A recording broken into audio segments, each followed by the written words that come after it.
Hey everyone, Sean here from Mako Create, back with another creative workshop. Today we are looking at digital music making, which is actually my favorite workshop to do. We are going to be using Chrome Music Lab today to make some music, which is awesome. It's made by the people over at Google, and I really like it because it's available in browser. And what that basically means is that as long as you've got an internet connection, doesn't matter if you're on a phone, on a tablet, or on a laptop or computer, pretty much all devices are able to run it and use it without needing to download anything or even sign up for an account or anything like that. So it's dead easy to use. So the first thing that we're going to need to do is go to the website, which is musiclabs.chromeexperiments.com. If you Google Music Lab Chrome, it'll come up as the first hit, but the official website address for it is musiclab.chromeexperiments.com, and it'll bring you to a website that looks a little bit like this. Now, in here, each of these are different experiments, so they've all got loads of cool things in there that can use microphones, use different synths, use all sorts of different ways of creating music, drawing pictures. But my favorite one is this one up here, which is the Song Maker. So that's what we're going to look at today. So if we click on this, it takes us to it, and it takes a couple of seconds to load. Okay, so this is the Song Maker part of the website, and it's really cool. There's a few different bits and bobs that we can do inside here. I'm always a fan of writing my drum parts first, because I used to be a drummer, and we get a really simple drum beat machine in here, and we can do it by hitting. It's normally like there's two different styles of drums at the bottom. There's two dots that go all the way across. So if I start by just hitting the play button, and if we hit the play button, you can see what we call the key head kind of moving its way across the screen here. And what happens is anytime that touches something that's triggered, it makes it play a noise. So if I put in a drum here and a drum here, maybe a snare here and two snares here, and hit that play button, we can see that it plays the music as it triggers the sound.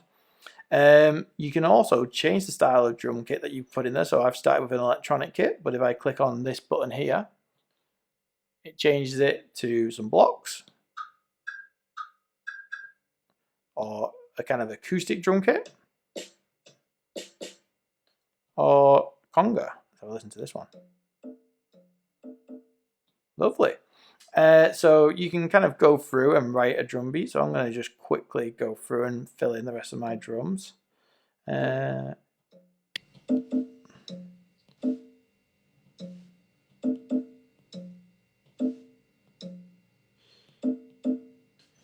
Is this what I want? Let's have a listen to that.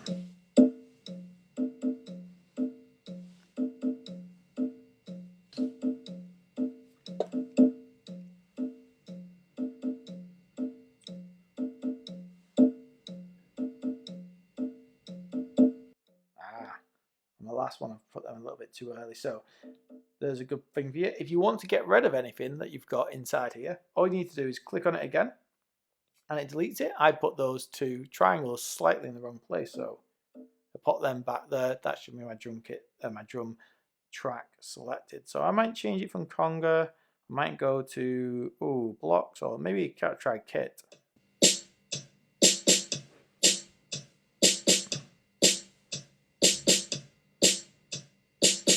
And you can see that when it gets to the end, it just loops back round to the beginning, and it makes the whole thing kind of like a giant loop so that you can play it lots of different ways. So next thing we're going to have a look at writing the melody or the song. So this is quite a fun little place for us to be able to design our audio. It's actually using something called MIDI when we're doing this, which basically lets us plot audio in a digital format. And so you can use your finger or a stylus or anything. If you're using a computer, it could be your mouse or a trackpad to kind of like draw out our notes. So you can actually make quite nice pictures in here if you want to. So we can see what a smiley face plays like.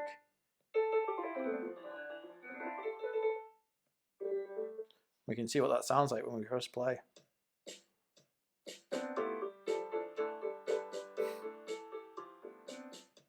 So not great actually. But it's going to be quite fun to experiment in there, draw pictures in there and things like that. But I'm going to have a go and see if I can write a little melody in there. So I'm going to delete this drawing. And we can see that on each line, they've got a slightly different color, and that represents a different note that it's going to be doing. So what I'm going to do is just write in a little melody here. So let's think of one. So maybe let's see. And each time you touch down, it lets you know what sound the note's going to make.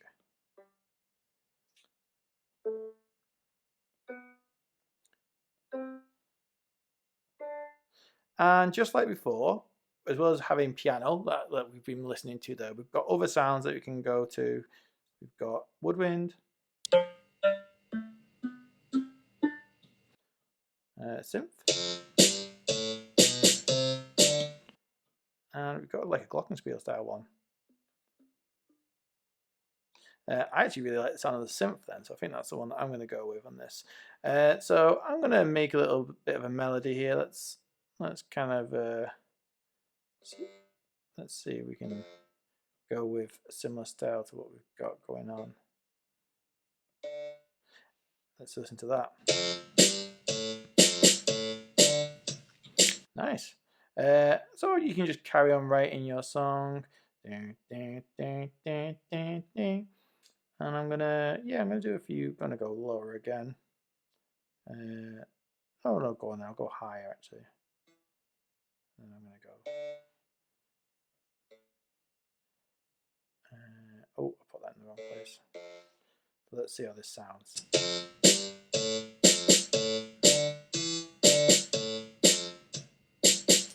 Brilliant. So as well as being able to play one note at a time like I've done there, you can play multiple notes, and you could even make up a chord if you wanted to on here. So you can have some really complex things going on there. You don't just have to have one note per bar that's playing. You can have lots of different ones going up there, and again you can experiment around seeing how it sounds with different.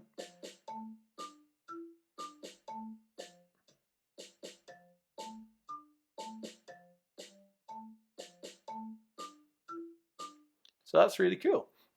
Something that I really like about this though is, as well as being able to play it in and kind of, to type it in or tap it in with your finger or mouse or stylus, you can actually use the built-in microphone if you've got one on your device to sing it in, and it'll kind of figure out what note you're singing and try and record it in. So if I click on the microphone here, it's going to ask me for permissions to be able to use my microphone. So I'm just going to click allow so it can use it. And kind of says sing in your notes to add them. So I'm going to start here at the beginning and go, oh, oh, oh. So the higher you go, the higher the note goes in there, and the lower you go, oh, or too low, oh,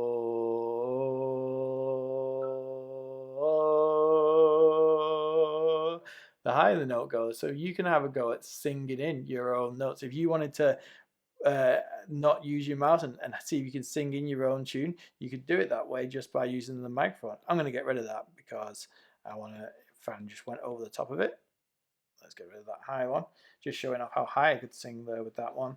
And the last thing that we could do is there's lots of different things we can do. So we've just got a fairly simple setup here which loops around after we played it.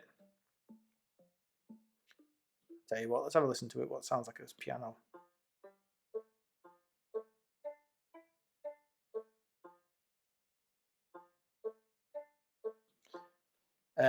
We've got a fairly simple setup, but you can actually go into the settings and we've got a few more controls that we can use to it. So straight away we can look at changing the length of it.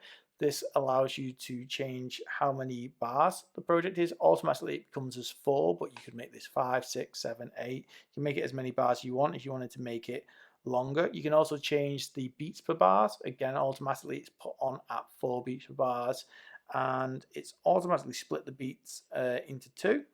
You can also change where the melody starts. It currently starts at a middle C, but if you wanted to make it higher in general or lower, you could bring that up and down. and you can change how high or how low you could go. When I was doing the microphone section before, we saw that I couldn't actually go any lower, but I could actually increase the octaves there, so we could make it so there's even higher and even lower notes in there if we wanted to. So I'll just have a quick look at doing that, and maybe I'll have a few extra bars in there just so that when we hit the tick button here, we can see that we've got more notes that we can use above and below, and we've actually got these this slider now at the side, which you can use to slide up and down and to left to right. These are the extra bars that we added in at the end there. So I'm going to go back into my settings and turn them off because I don't think I need them. So I'm going to put them down to 5 and change that back down to 2 octaves. And I think it was synth that I liked originally. Let's try one more time. Oh, I don't know actually now. No, I quite like the strings though when I heard it. Ooh.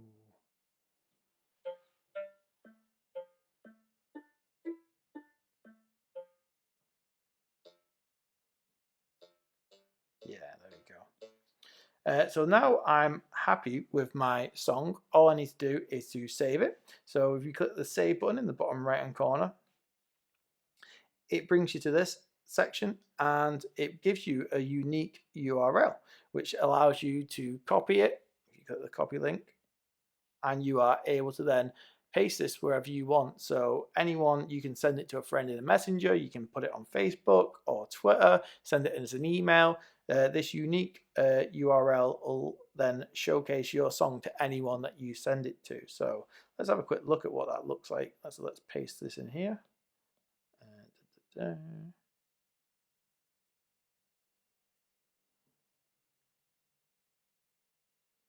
And so it allows anyone else to just open it up and have a go at playing it themselves. So you can collaborate with people. You can write a song, send it over to them. They can start playing it themselves. It's a really nice and fun way of working with other people.